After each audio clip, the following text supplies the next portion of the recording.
De la colaboración entre la Consellería de Cultura y el Conservatorio Profesional de Música de Ourense nació el ciclo Novos Intérpretes.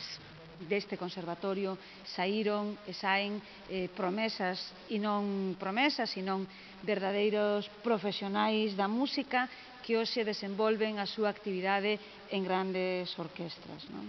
El programa de este año incluye 6 conciertos, todos ellos responden a la misma filosofía. A veces pois nos esquecemos un pouquiño, agora que está tan de moda o tema futbolístico de apoiar a canteira, non? E entonces un pouquiño con este ciclo de novos intérpretes o que queremos é darlle a oportunidade a xente que está comezando pois de amosar ao público o traballo que fan.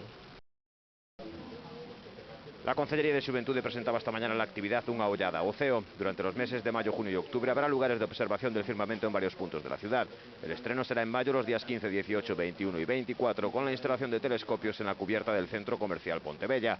Este año la actividad se complementa con 2 campamentos de fin de semana dirigidos a personas de 15 a 35 años para visitar los observatorios de Forcarei el 8 y 9 de mayo y Os Biocos el 18 y 19 de septiembre. Son 2 campamentos que supoñen pasar 2 fines de semana con contido, basicamente, de contacto coa natureza e aventura na natureza, pero ao mesmo tempo o que se vai aproveitar é para visitar observatorios astronómicos donde se conta con equipos de última xeración e donde a xente que se apunte a estes campamentos astronómicos, a astronomía vai ser o eixe principal da actividade.